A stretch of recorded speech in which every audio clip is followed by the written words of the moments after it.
Hello and welcome back to 100 Yards of Football Sports Talk Radio.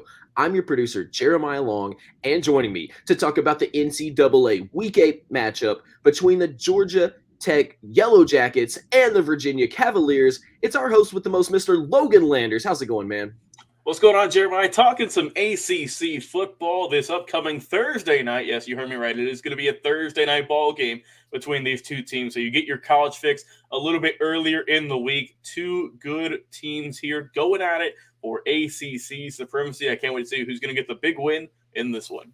Absolutely. And for everybody watching us live or listening to our podcast, thank you. It's because of you that we're able to grow every single week. So hit the notification bell, subscribe to us over on YouTube or on Facebook. Make sure that you follow us. And then over on the podcast, make sure that you hit the subscribe button or the follow button and hit that notification bell so that we can give you all of our amazing coverage week after week and day after day.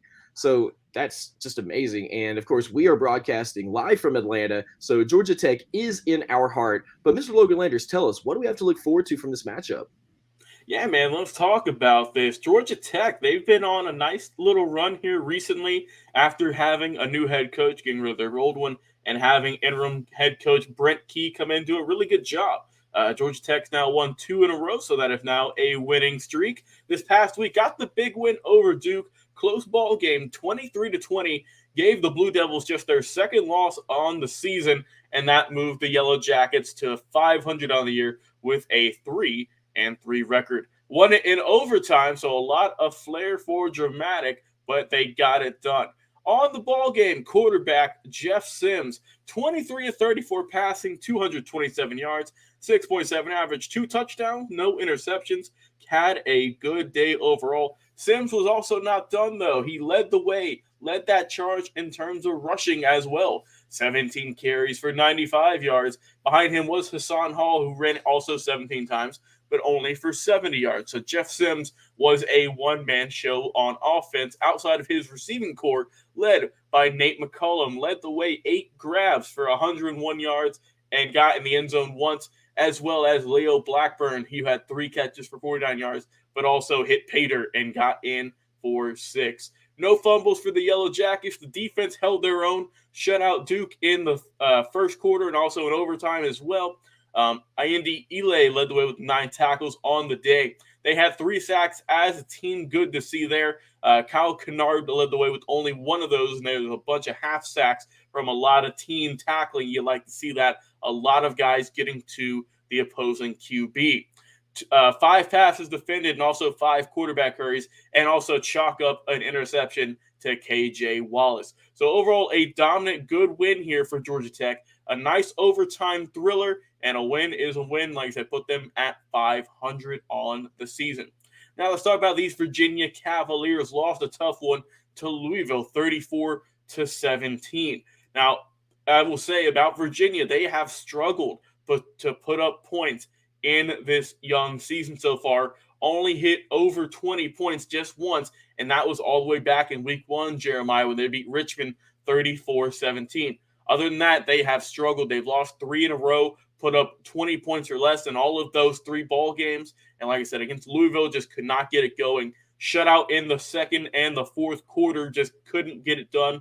But let's talk about these Cavaliers, what they did and what they can improve on.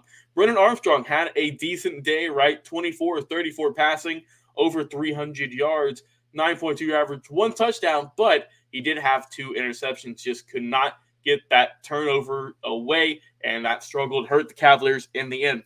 The running game, nothing to speak of. And when I say that, there is not much to at all.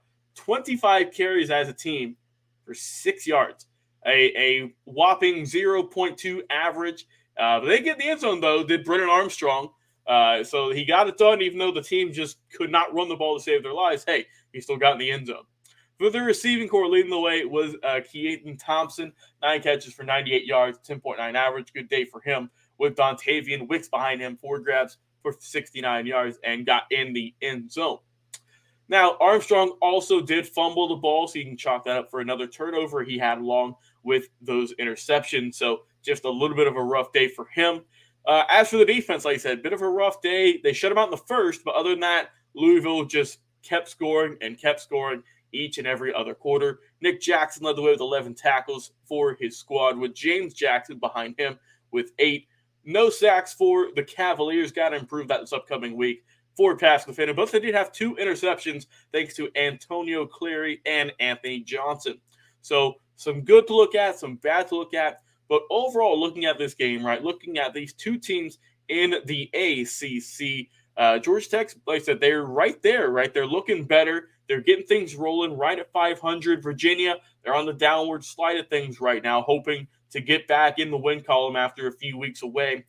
But Jeremiah, I can't bet against the Yellow Jackets, man. I got to go with the hot hand right now.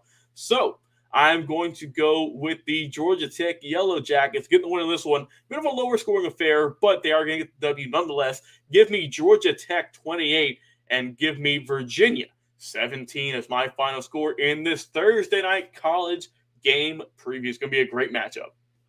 That's awesome. And, we're always on the edge of our seat whenever Georgia Tech is playing here in Atlanta. So, yeah, that's going to be an intense matchup.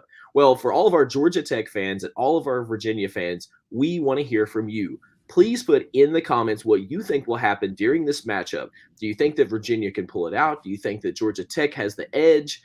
It's time to tell us. Put the money where your mouth is. Put it in the comments and tell us what are the keys to the game for each of these fandoms. And we would love to hear from you on YouTube or Facebook for that. And if you are listening to our podcast, first off, thank you. But if you're not, come on over and join us. We love our podcast listeners. I personally listen over on Spotify. Pull out my Spotify app, go to search, type in 100 yards of football. You'll see us pop up with our football on the 50-yard line there, sponsored by the Believe Podcast Network. Well, if you also love to listen on different podcast or radio streaming networks, such as Apple, you can jump over there. You can subscribe. You can leave us a quick review that just says, hey, I listened to the show. Love it.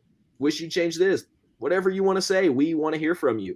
So you can do that over on Apple Podcasts. Or if you just love to stream internet radio, you can listen on iHeartRadio, Amazon, Google Podcasts, Stitcher, Overcast, and so many other amazing streaming platforms for our podcast. We are there for you wherever you like to listen. So thank you so much to Mr. Logan Landers for that NCAA Week 8 coverage between the Georgia Tech Yellow Jackets and the Virginia Cavaliers.